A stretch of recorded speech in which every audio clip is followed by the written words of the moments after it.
श्रीमान् वेङ्कटनाथार्य कवितार्किककेसरी वेदान्ताचार्यवर्यो मे सन्निधत्तां सदा हृदि। श्रीवेङ्कटनाथज्जो कैतक्कियसीह सव्वतन्तशतन्तो वेयन्तारियवय्यो महसन्निध्येयु शैशयं हिययं मे। नमः तियसाननाहं सत्यं दासान अच्युयं तिरजोयिं गलुलनयितडतमालम् अहिन्दनयरो सहायलेखगयिन्दम्। சரணாகதி பண்ணி முடித்த ஸ்ரீ வைஷ்ணவர்கள் அவர்கள் எப்படியெல்லாம் இருப்பார்கள்ங்கிற விஷயத்தை முதல்ல சொன்னார். அப்புறம் அவர்களுக்கு நரகம் கிடையாது என்பது மட்டும் இல்லாமல் பாசமான பக்தி ஜோத்ஸ்னாகா அப்படின்னு பக்தி என்பது பிரகாசிக்கும்படியாக சுத்தமான ஒரு ஆகாசம் போலே அவர்கள் இருப்பார்கள் அப்படிங்கிற விஷயத்தையும் சொல்றார். இப்போ கிட்டத்தட்ட மேற்கொண்டு அடுத்த விஷயம் சொல்லணும். மற்ற எந்த தோஷங்களும் எதுவுமே இல்லாமல் அவர்கள் எம்பெருமானுக்கு கைங்கரியம் செய்து கொண்டிருக்கிறார்கள். அந்த கைங்கரியத்தை எம்பெருமான் தன்னுடைய சிரஸ்னாலே ஏற்றுக்கொள்கிறான் அப்படின்னு சொன்னார். அப்புறம் பகவத் அனுபவத்திலே திளைத்து இருப்பவர்கள் அவர்கள் ஆனந்தமாக சந்தோஷத்தில் கண்ணீர் பெருக மயிர்கூச்சரிய இருக்கும்போது எம்பெருமானை அனுபவிக்க தெரியாதவர்கள் அபக்தர்கள் இருக்கிறார்கள் இல்லையா, அவர்கள் சம்சாரத்திலே ஆசை உடையவர்களாக எம்பெருமானை அனுபவிக்க தெரியாதவர்களாக இருக்கிறார்கள் அப்படின்னு விஷயம் பார்த்தோம். பக்தர்களாக இருக்கக்கூடியவர்கள் பக்தா ஸ்தாவக சேவா ரசபரிதாக சகல ரக்ஷணோத்சுகருச்சினா அப்படின்னு எம்பெருமானுடைய பக்தர்களாக இருக்கிறவர்கள் இங்கேயே கரணங்களை தரித்து கொண்டு சரீரம் இந்திரியம் எல்லாவற்றையும் தரித்து கொண்டு இருக்கிறார்கள். அவர்களை எம்பெருமான் அப்படியே வைத்திருக்கிறான். இந்த தரித்து கொண்டு இருக்கிறபடினாலே இது ஒரு பெரிய சுமையாக தெரியாது. பெருமாள் கொடுத்திருக்கிறபடி அவனை அனுபவிப்பதற்காக இந்த சரீரத்தை தரித்து கொண்டு அவர்கள் இருக்கிறார்கள் அப்படின்னு. அதாவது ஆப்த பிரபத்தி அப்படின்னு பண்ணா உடனே மோட்சம் கிடைக்கும். திருப்த பிரவத்தி ஏதத் தேகாவசானே அப்படின்னா பின்னாடி மோட்சம் கிடைக்கும். சரீரம் முடிவுல மோட்சம் கிடைக்கும். சரீரம் முடிவு வரைக்கும் இருக்கிற காலம் வரைக்கும் அவர்கள் இந்த சரீரத்தையும் இந்திரியத்தையும் தரித்து கொண்டு இருப்பது அது வீணாக இல்லை. பின்னா அதுலேயும் எம்பெருமானுடைய கைங்கரியத்தை பண்ணி கொண்டு தாவக சேவா ரச பரிதாக அப்படின்னு கைங்கரிய ரசத்தினாலே அவர்கள் இங்கே இருக்கிறார்கள் அப்படின்னார். அடுத்து 62வது ஸ்லோகம் இப்பொழுது பார்க்கணும்.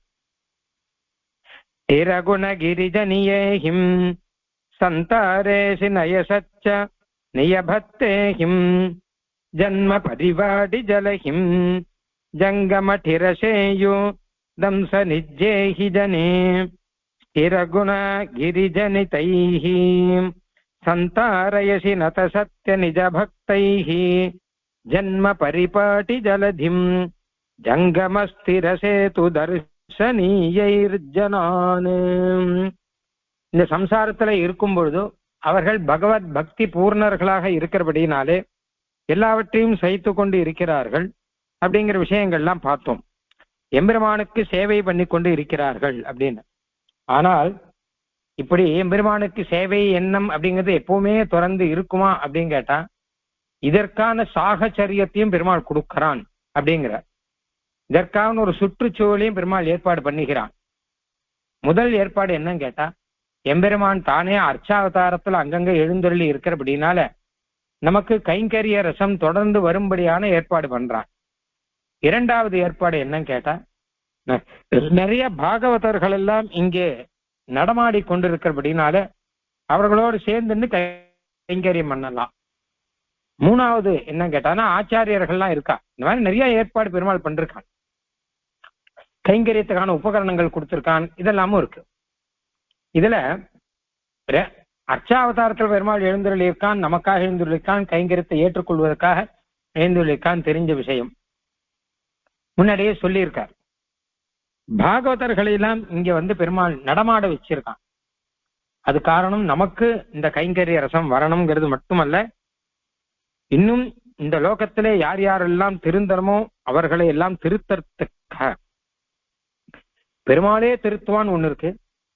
அதை காட்டிலும் முக்கியம் ஆச்சாரியர்கள் திருத்துவார்கள் அப்படின்னு. ஆனா அதையும் காட்டிலும் முக்கியம் பாகவதர்கள் தான். ஏன்னு கேட்டான்னா, பெருமாளே திருத்துவான்னா கூட அந்த பெருமாளை காட்டி கொடுக்கறது ஆச்சாரியர்கள் தான். அதனால ஆச்சாரியர்கள் திருத்துவார்கள். அந்த ஆச்சாரியர்களையும் காட்டி கொடுக்கறது கூட இருக்கக்கூடிய பாகவதர்கள் தான். நம்ம யார் கூட பழகிறோமோ அவ பாகவதால இருந்தான்னு வச்சுக்கோங்களேன், அவ என்ன பண்ணுவான் கேட்டா, ஆச்சாரியால் கிட்ட நம்ம கூட்டின்னு போவா, மகான்களோட பழகத்துக்கான ஏற்பாடெல்லாம் பண்ணி வைப்பா. அதனால நல்லா யோசிச்சு பார்த்தா தெரியும், பாகவதர்களோட கூட இருந்தோம் வச்சுக்கோங்க, அப்பதான் சரணாகதி பரநியாசம் எல்லாம் பண்ணணும்னு தோணும். பாகவதர்கள் கூட இல்லாட்டா அது தோணாது. பாகவதர்களோட கூட இருந்தாதான் சந்தியாவந்தனம் அனுஷ்டானங்கள் நித்தியகர்மா அனுஷ்டானங்கள்லாம் பண்ணணும்னு தோணும். பாகவதர்களோட கூட இருந்தாதான் கோயில போய் கைங்கரியங்கள்லாம் பண்ணணும்னு தோணும். பாகவதர்களோட கூட இருந்தாதான் பாராயணங்கள்லாம் பண்ணணும்னு தோணும். எல்லாமே நம்ம வாழ்க்கையில ஒரு பெரிய ஐஸ்வர்யம் என்னன்னு கேட்டா, நிறைய ரூபா கொடுக்கறது பெரிய ஐஸ்வர்யம் இல்ல, நம்ம கூட 4 பாகவதர்கள் இருந்தா அது பெரிய ஐஸ்வர்யம். பெருமாள் இருக்கிறத காட்டிலும் பெரிய ஐஸ்வர்யம் இந்த பாகவதர்கள் கூட இருக்கிறார்கள் அப்படின்னு சொன்னான். ஏன்னா அவள் தான் ஒரு விதத்துல நம்முடைய வாழ்க்கையை நிர்ணயிப்பவர்கள். நம்ம எதை செய்யறோம் எதை செய்ய வேண்டாம்ங்கிறது அவள் தான் நிர்ணயிக்கிறான். அவளுக்கு ஏத்த மாதிரிதான் நம்ம பண்றோம். அவ என்ன பண்றாளோ அதுக்கு அனுகூலமா பண்றோம்.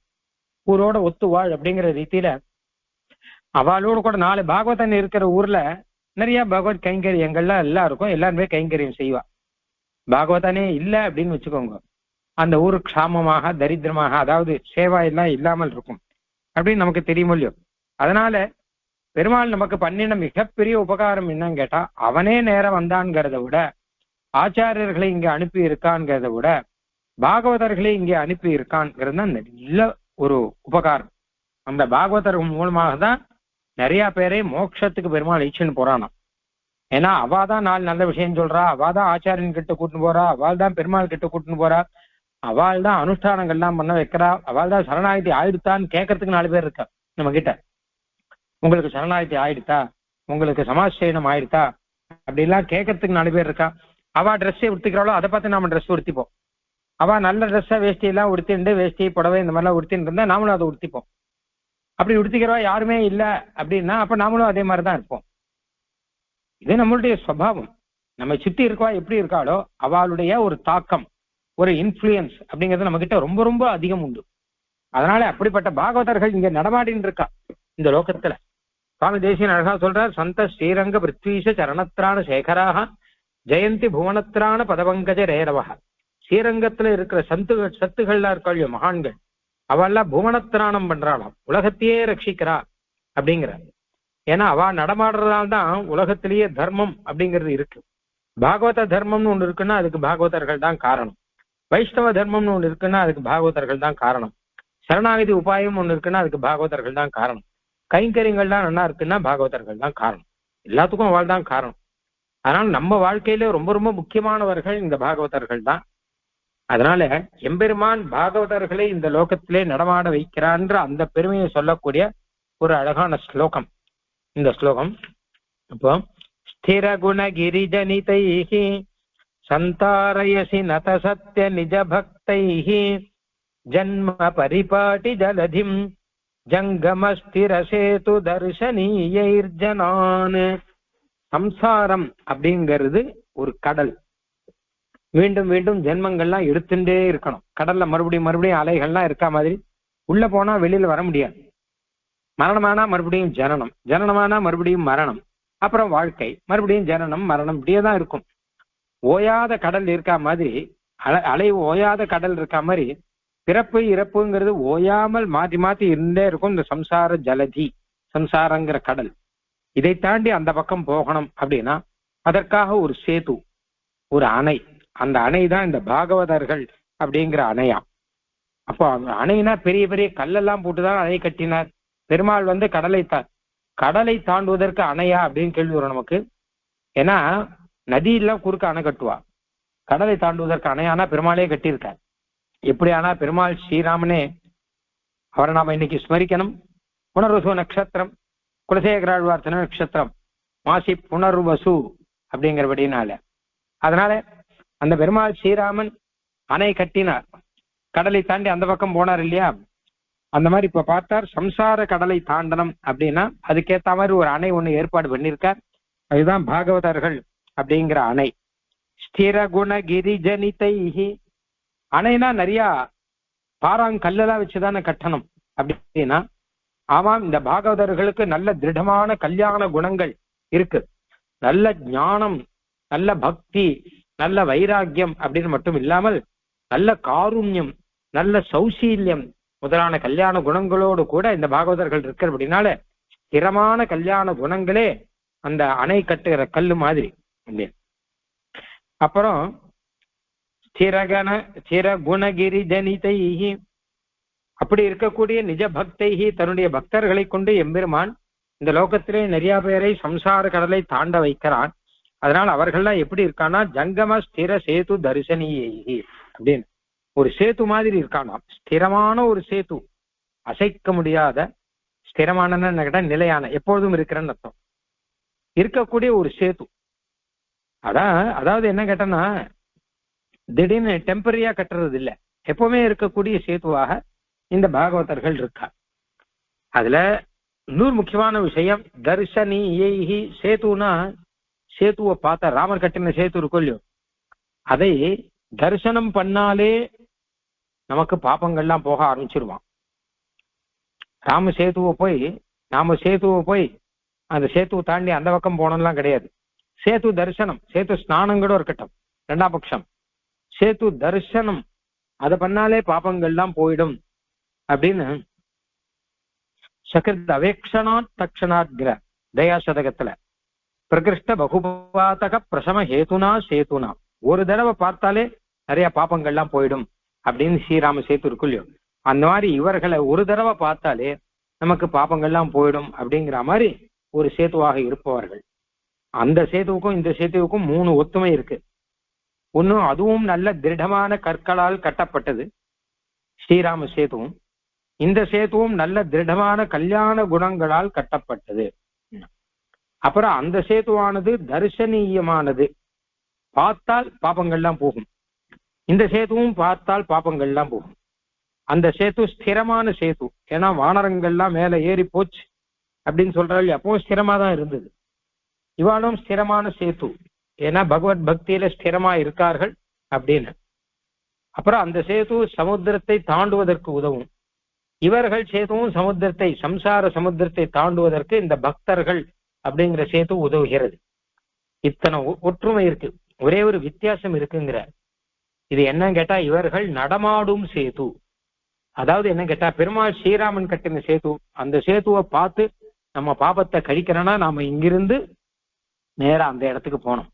ஆனால் இந்த பாகவதர்கள் நடமாடுபவர்களாக நாம இருக்கிற இடத்துக்கு வந்து நம்ம பாபத்தை போக்க வைக்கிறார்கள் அப்படின்னா அதை காட்டிலும் இது உயர்ந்தது. ஸ்திரமான சேத்துவா இருக்குச்சே ஜங்கமான நடமாடுகிறேன்னு அர்த்தம், நடமாடுகிறார். அப்போ ஜங்கம ஸ்திரசேது தரிசனியைஹி ஜனானு, அந்த ஜனங்களை எல்லாம் சந்தாரயசி, சமுத்திரத்தை அதாவது சம்சார சமுத்திரத்தை தாண்ட வைக்கிறீர் நீர். யாரு? பெருமாள். பெருமாள் அந்த பக்தர்களை இப்படி எல்லாம் வைத்து சம்சார சமுத்திரத்தை தாண்ட வைக்கிறார் அப்படின்னு அர்த்தம். ஸ்லோகம் அழகான ஸ்லோகம். ஸ்திரகுண கிரிஜனிதைஹி, ஸ்திரமான குணங்களாகிற கிரி கற்களாலே ஜனிதைஹி செய்யப்பட்டது. அதாவது சேது கட்டச்ச நல்ல மலையெல்லாம் கொண்டு வந்து போட்டான், குரங்குகள் மலையை நூக்கான்னு வரும். ராமல் சமுத்திரத்துல சேத்து கட்டினார் இல்லையா?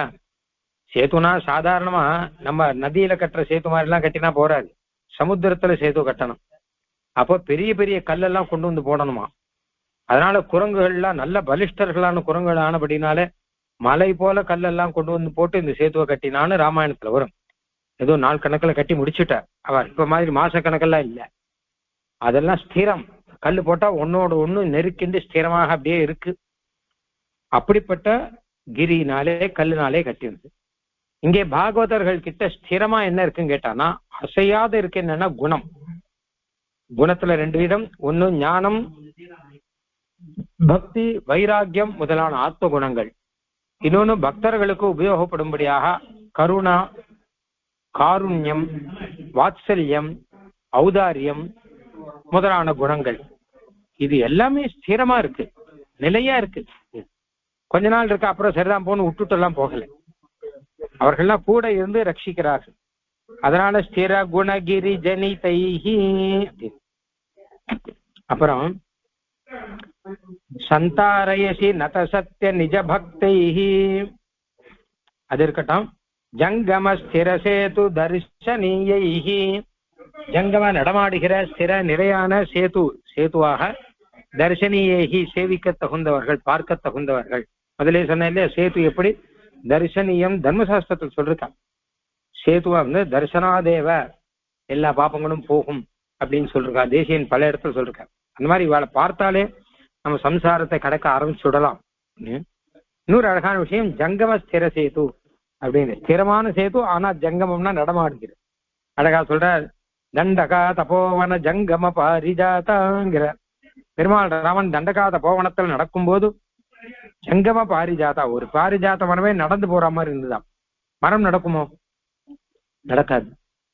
ஆனா ஒரு மரம், பாரிஜாத மரம், எல்லாவற்றையும் கேட்பதெல்லாம் கொடுக்கக்கூடிய பாரிஜாத மரம், ஒரு நிழலை கொடுக்கக்கூடிய பாரிஜாத மரம், குளிர்ச்சியான பாரிஜாத மரம் நடந்து போற மாதிரி இருக்கு அப்படிங்கிறார். அந்த மாதிரி இந்த பாகவதர்கள்லாம் ஒரு அற்புதமான சேது, சம்சார சமுத்திரத்தை கடக்க உபயோகப்படுற ஒரு சேது, நமக்காக அது நடந்து வந்திருக்கா மாதிரி இருக்கான். ஜங்கம ஸ்திர சேது தர்ஷனீயைஹி. இதை வச்சுன்னு பார்த்தானா அந்த ஸ்திர குணகிரி அப்படின்னு சொல்லச்சே பெருமாளுடைய குணங்கள் கூட சொல்லலாம். பெருமாளுக்கு இருக்கக்கூடிய வாத்சல்யம், தயா முதலான குணங்கள் இருக்குள், அந்த குணங்கள் தான் இந்த பக்தர்களை கொண்டு வந்து வச்சிருக்கு. அதான் பெருமாள் பரமகருணையோட பரம வாத்சல்யத்தோட நமக்காக பாகவதர்களை நிறுத்தி வச்சிருக்கான் அப்படின்னு அர்த்தம். அதனால ஸ்திர குணான பகவானுடைய குணங்கள் அப்படின்னு கூட நம்ம ஒரு அர்த்தம் எடுத்துக்கலாம். தயாசிதத்துல அழகா சொல்றோம் இல்லையோ, அப்படின்னா ஆச்சாரியாள் எல்லாம் பகவானே தயையினால்தான் வச்சிருக்கான். பீமே நித்தியம் பவஜனநிதோ அப்படின்னு சொல்ற. சாஸ்திரம் கொடுத்திருக்கான் பகவான், ஆச்சாரியால கொடுத்திருக்கான் பகவான். எதுபதி யாமுன பிரபுதயா அப்படின்னு இந்த மாதிரி ஆச்சாரியாள்லாம் தயனால் தான் பகவான் கொடுத்திருக்கான். அந்த மாதிரி இந்த பாகவதர்களையும் தயனால் தான் பகவான் கொடுத்திருக்கான் அப்படின்னு அர்த்தம் வச்சுக்கலாம். இதனாலே அப்படிப்பட்ட நிஜ பக்தைஹி, தன்னுடைய பக்தர்களை கொண்டு, ஜனானே ஜனங்களை, சந்தாரயசி கடக்க வைக்கிறீர். எதை கடக்க வைக்கிறீர்? ஜன்ம பரிபாட்டி ஜலதிம். ஜென்மம் எடுக்கிறோமோ இல்லையோ, ஜென்மத்தினுடைய பரிபாட்டினா முறைன்னு அர்த்தம். அதாவது ஜென்ம மரணம், ஜென்ம மரணம், ஜனனம் மரணம் ஜனனம், இப்படி இருக்கக்கூடிய ஒரு ஜலதி கடல். இந்த கடலை தாண்டு வைப்பதற்காக ஒரு ஆச்சரியமான ஸ்ரீராம சேது மாதிரியான ஒரு சேது, அதுவும் ஜங்கமமான நடமாடும் சேது பக்தர்கள். அப்படிப்பட்ட பக்தர்களை பெருமாள் வந்து கொண்டு, இந்த பக்தர்களை கொண்டு ஜனங்களுக்கு உஜ்ஜீவனம் பண்ணுகிறான் அப்படின்னு அர்த்தம். நத சத்ய அப்படின்னு சொல்லியிருக்க, அடியவர்க்கு மெய்யன் அப்படின்னு அர்த்தம். சரி. திரகுணகிரி ஜனிதைஹி சந்தாரயசி நத சத்ய நிஜ பக்தைஹி ஜன்ம பரிபாட்டி ஜலதிம் ஜங்கமஸ்திர சேது தர்ஷனீயைர் ஜனான் பிரசமித பவாந்தர பயாஹ பிராப்தம் ஹிதமிதி பரிபஷ்யந்தஹ பாவயந்தி தவ பக்தாஹ பிரியாதிதிமிவ நத சத்ய பশ্চিಮ திவசம் பசமிய பவந்தரபயா பத்தம் ஹியந்தி பரிபச்சந்தா பாவேந்தி துஜ்ஜ பக்தா வியாயிஹிம் வ நயசச்ச பশ্চিமதியகம். சரணாகதி பண்ணி முடிச்சவனுக்கு இந்த பாகவதர்கள் என்ன பண்றான்? சரணாகதியே பண்ணாதவனுக்கு இந்த பாகவதர்கள் என்ன பண்றான்? பாகவதர்கள்லாம் நடமாடும் பாகவதர்கள், நடமாடும் சேத்துவாக இருக்கிறவர்கள் பாகவதர்கள். சரணாகதியே பண்ணாதவனுக்கு என்ன உபகாரம் பண்றானா, சரணாகதி பண்ண வைக்கும்படியாக அவனுக்கு ஞானத்தை கொடுக்கிறார்கள், ஆச்சாரிய சம்பந்தத்தை கொடுக்கிறார்கள், பகவத் விஷயத்தை புரிய வைக்கிறார்கள், இதெல்லாம் பண்ணுகிறார்கள். கைங்கரியத்துல ஆசையை உண்டாக்குகிறார்கள் அப்படின்னு பார்த்தோம். ஒருத்தர் சரணாகதி பண்ணிட்டான்னு வச்சுக்கோங்க, அப்புறம் சரணாகதி தான் பண்ணியாச்சே, அப்புறம் பாகவதால் எதுக்கு அப்படின்னு கேட்க முடியாது. அப்புறம் பாகவதர்கள் பக்தர்கள்லாம் நமக்கு வேணும். ஏன்னா அவ எப்படி நடக்கிறாங்கிறத பார்த்தா அதே மாதிரி நம்மளும் நடக்க முடியும். நம்ம கூட இருக்கிறவன் எப்படி நடக்கிறவனோ அப்படிதான் நம்ம நடப்போம். நம்ம கூட இருக்கிறவருக்கு வைராக்கியம் இருந்தா நமக்கும் வைராக்கியம் வரும். ஏன்னா அவர் வைராக்கியத்தோட பேசுவார். நம்ம கூட இருக்கவர் பைசால ஆசைப்பட்டு அவர் பணத்துக்காக அலைவரா இருந்தான்னா அவரோட கூட இருந்தா நமக்கும் அந்த சுபாவம் தான் வரும். உண்மையில ஃப்ரெண்டு தான் எல்லாத்தையும் நிர்ணயிக்கிறான்னு சொல்றோம் இல்லையோ. அதனால இப்படிப்பட்ட பக்தர்கள் நமக்கு இருந்தான்னு வச்சுக்கோங்க, அப்ப நமக்கும் அந்த நல்ல சுபாவம் வரும். எப்படிப்பட்ட பக்தர்கள் அப்படின்னா பிரசமித்த பவாந்தர பயாக, அவெல்லாம் மேல அடுத்த சம்சாரம் திருப்பி புனர்ஜென்ம வருங்கிற பயம் எல்லாம் எதுவுமே இல்லாமல் இருப்பார்கள். பிராப்தம் பிராப்தம் ஹிதமிதி பரிபஷ்யந்தா, என்னென்ன கிடைக்கிறதோ என்னென்ன துக்கம் வந்தாலும் எதுவுமே நல்லதுதான், நல்லதோ கெட்டதோ. அதாவது என்ன கேட்டா சுகமோ துக்கமோ எது வந்தாலும் அது நல்லதுதான், பெருமாள் நல்லதே செய்வார் அப்படிங்கிற எண்ணத்திலே இருப்பவர்கள். பிரியாதிதிமிவ பশ্চিம திவசம் பாவயந்தி, கடைசி நாள், கடைசியில பெருமாள் கூட்டுக்கு போற நாள், லாஸ்ட் டே, அது என்னைக்கு வரும் அப்படிங்கிறத எதிர்பார்த்து கொண்டு, பிரியமான அதிதி வந்தா எப்படி ஆசையோட எதிர்பார்ப்போமோ அப்படி மாதிரி எதிர்பார்த்து கொண்டு இருப்பவர்கள், அதாவது வைராக்கியத்தோட இருப்பவர்கள் அப்படின்னு அர்த்தம். அப்படிப்பட்ட தவ பக்தாக, அப்படி உன்னுடைய பக்தர்கள் எல்லாம் இருக்கிறார்கள் அப்படின்னு. பக்தர்களுக்கு இதுல 3 சுபாவம் சொல்லியிருக்க. இந்த 3 சுபாவம் இந்த சரணாகதி பண்ணவனுக்கும் ரொம்ப உதவும். அப்படிப்பட்ட பக்தர்களோடு கூட இருந்தா நமக்கு வாழ்க்கையை கடத்துவதற்கு உபயோகம். முதல்து என்ன கேட்டா பிரசமித்த பவாந்தர பயாக அப்படின்னு. மேல பவாந்தரம்னா ஜென்மாந்தரம், அடுத்த ஜென்மம் வந்துருமோ அப்படிங்கிற பயம் நிறைய பேருக்கு இருக்கும். சாதாரணமா லோகத்தில் நம்ம பார்த்திருக்கோம். போற வழிக்கு புண்ணியத்தை தேடிக்கலாம் அப்படி இப்படிலாம் சொல்லுவா. ஆனா சரணாகதி பண்ணவர்கள்லாம் இனிமேல் சம்சாரம் கிடையாதுங்கிறதுல எந்த சந்தேகமும் இல்லாமல் நிர்பரோ நிர்பயோஸ்மிங்கிற ரீதியில இருக்கிறவா. அந்த கூட இருக்கிற பக்தர்கள்லாம் அப்படி இருக்கிறபடினால இவாளும் அதுக்கு ஏத்த மாதிரி இருக்கலாம். அதனால அவ எப்படி இருக்காங்கிறதான சொல்றோம். அப்போ புனர்ஜென்மம் வந்துருமோ அப்படிங்கிற பயம் எல்லாம் தீர்ந்து போச்சு. ஏன்னா சரணாகதி எல்லாம் பண்ணிட்டா அவ பெருமாள் கட்டாயம் நமக்கு நல்ல மோட்சத்தை கொடுப்பான், இனி புனர்ஜென்மம் நமக்கு இருக்காது அப்படிங்கிற நிலையிலே இருப்பவர்கள், அந்த பயத்தை விட்டவர்கள். அப்புறம் இங்க இருக்கிற காலத்துல நிறைய கஷ்டம் வருதேன்னு கேட்டா பிராப்தம் பிராப்தம் ஹிதமிதி பரிபஷ்யந்தா, வருவது எல்லாமே ஹிதம்தான். பிராப்தம் பிராப்தம்னா அப்பப்போ என்னென்ன வந்து கொண்டே இருக்கிறதோ அந்த வருவது எல்லாமே ஹிதம்தான், நல்லதுதான். ஏதாவது என்ன கேட்டான்னா ரொம்ப கஷ்டமே வந்தா கூட அதுவும் ஒரு விதத்தில் நல்லது. ஏன்னு கேட்டான்னா பிராரப்த பாபம் போகும். பிராரப்த பாபம் போனாதானே மோட்சத்துக்கு போக முடியும். முன்னாடியே பார்த்தோமோ இல்லையா, பாப்பம் இங்கேயே போயிட்டா ரொம்ப ரொம்ப நல்லது. அந்த பாப்பத்தை தொலைச்சுட்டு தான் போயாகணும். என்ன ஆனாலும் பாப்பத்தோடு இருந்தா போக முடியாது. எனக்கு எந்த துக்கமுமே வரக்கூடாது அப்படின்னா அப்போ பாப்பமே போகாம இருந்தா மோட்சத்துக்கே போக முடியாது. சில சமயம் விளம்பரம் கூட வரலாம். அதனால அப்படி எல்லாம் பண்ணக்கூடாது. எது பிராப்தமா இருந்தோ அது சுகமோ துக்கமோ, சுகமா இருந்தா புண்ணியத்தினுடைய பலம், துக்கமா இருந்தா பாபத்தினுடைய பலம், இந்த ரெண்டுமே அனுபவிச்சிடணும். எல்லாமே பெருமாள் கொடுக்கிறார்.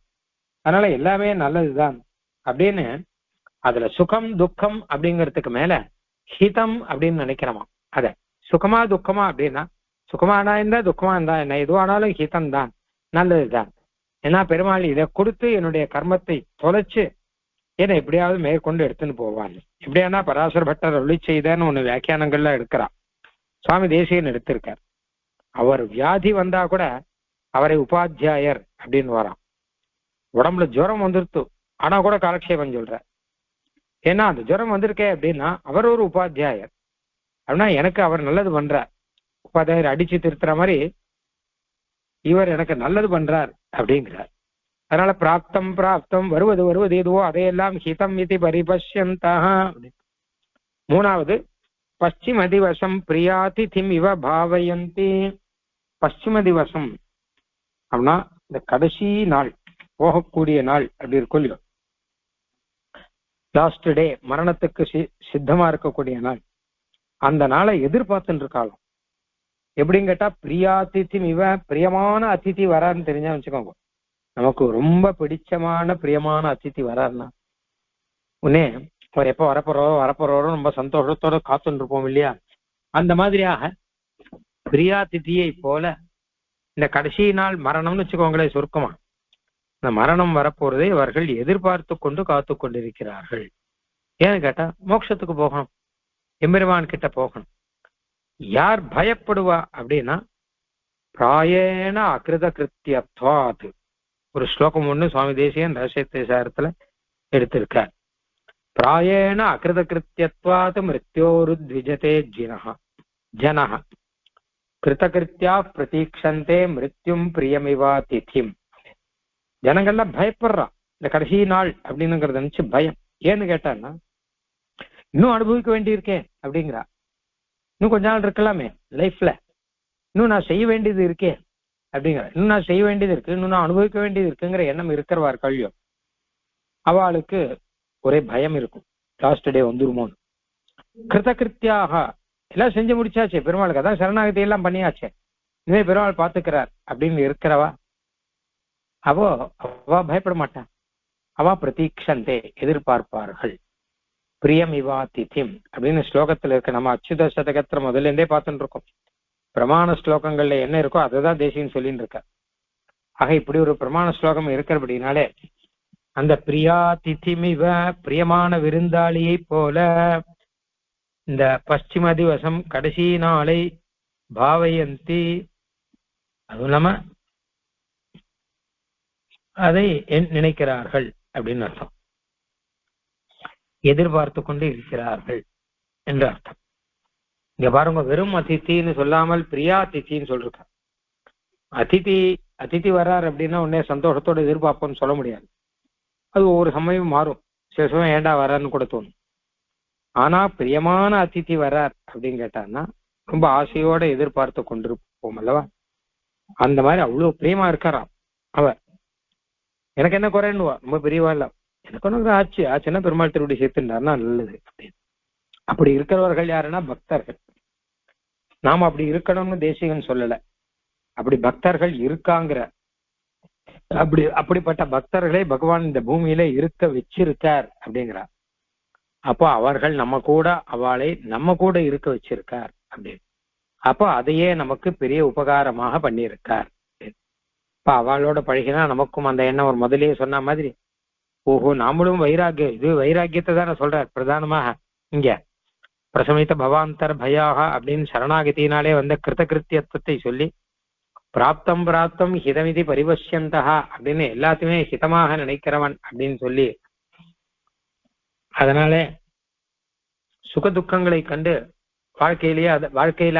வாழ்க்கையை தொலைச்சுட மாட்டான்.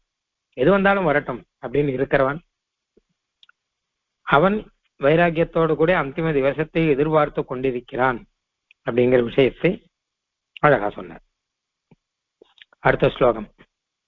பயட தீரம் விபுவனே பத்தபட்டிஷ்டாவி அபரமணானபயீவா நிஜ்யந்தி அச்சுயது ஏ நியபயம் சைஷயம் பகம் கயகஜ்ஜா பிரகடதிமிரே புவனே பாத்திர பிரதிஷ்டாபித பரமஜான பிரதீபாः நீயந்தே அச்சுதத்வயா நிஜம் பதம் சதா ஸ்வயம் பிரபம் கிருதகார்யாः.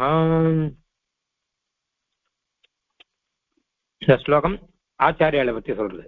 இதுக்கு முன் ரெண்டு ஸ்லோகம் பக்தர்களை பத்தி. பக்தர்கள் கூட நடமாட்டின்னு இருக்கா. ஆச்சாரியெல்லாம் அப்புறம் என்ன பண்றான்னு கேட்டா அப்படியே பிரதீட்சந்தே எதிர்பார்த்து கொண்டிருக்கா.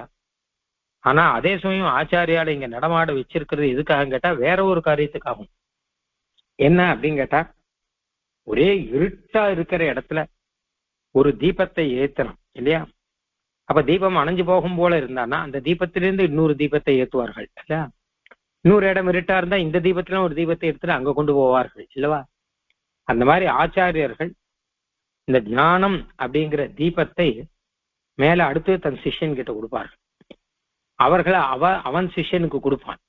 ஒரு தீபத்தை அடுத்தடுத்து கொடுக்கிற மாதிரியாக, பரம்பரையாக கொடுக்கிற மாதிரியாக அந்த ஞானம்ங்கிற ஒரு தீபத்தை அடுத்து சிஷ்யன் கிட்ட அந்த ஆச்சாரியர் எல்லாம் கொடுக்கிறான். ஏன்னு கேட்டான்னா பிரகட திமிரே புவனே, லோகம் முழுக்க இருட்டு அப்படிங்கிறது பரவி இருக்கு எல்லா இடத்துலையும்.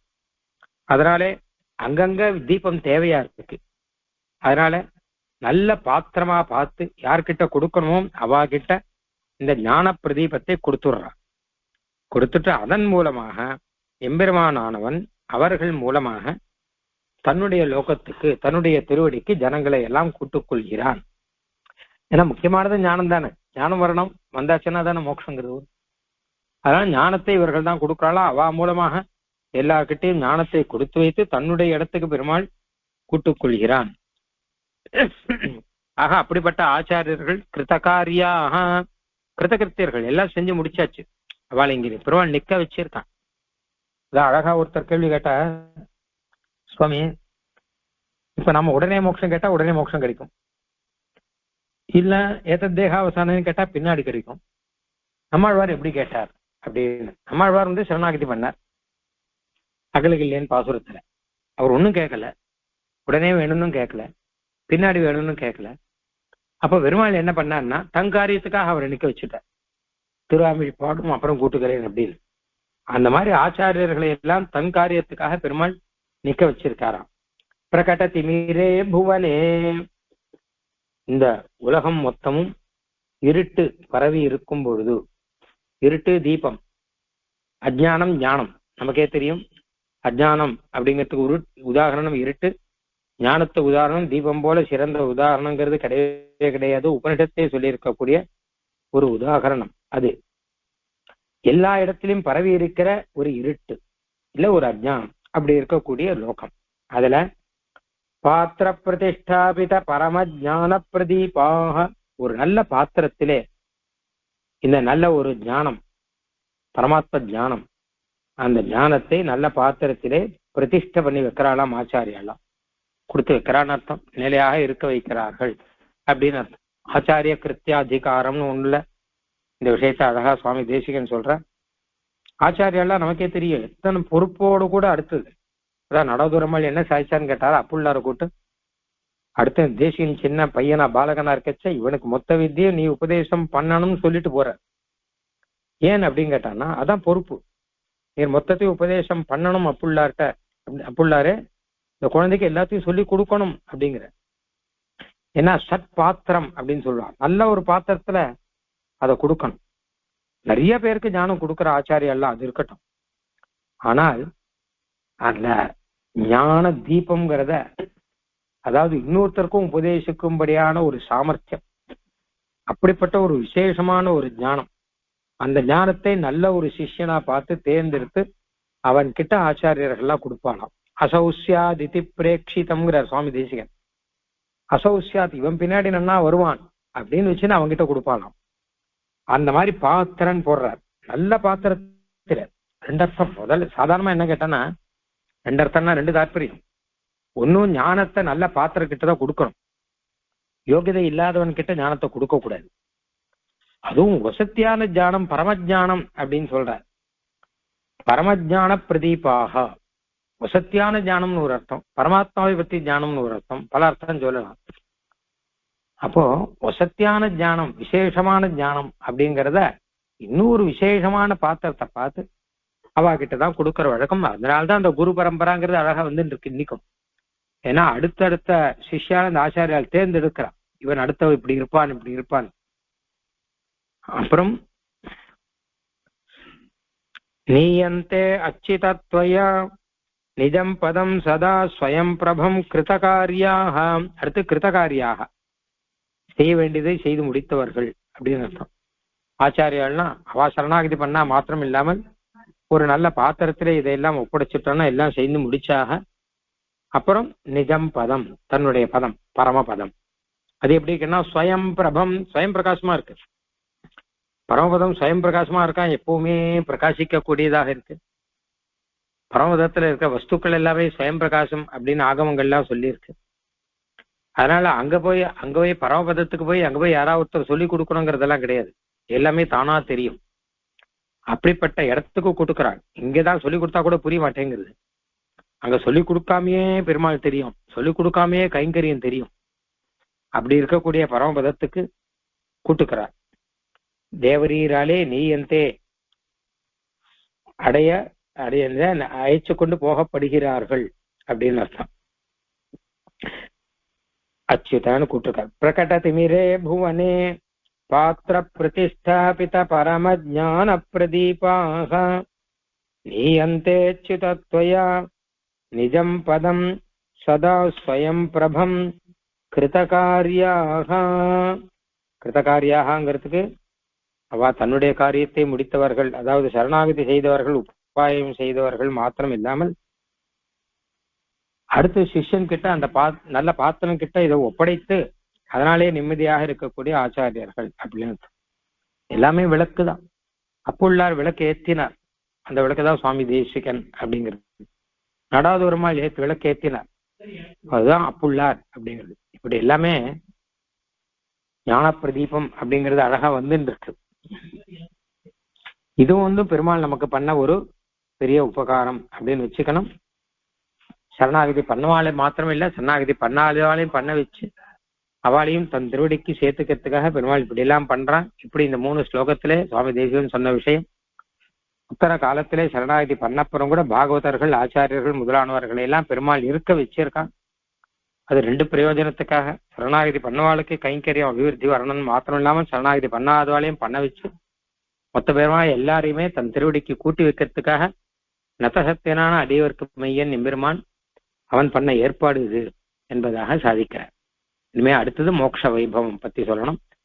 அது நாம் அப்புறம் பார்க்கலாம். கவிதார்க்கிக சிம்ஹாய கல்யாண குலசாரிணே ஸ்ரீமதே வெங்கடேசாய வேதாந்த குரவே நமஹ.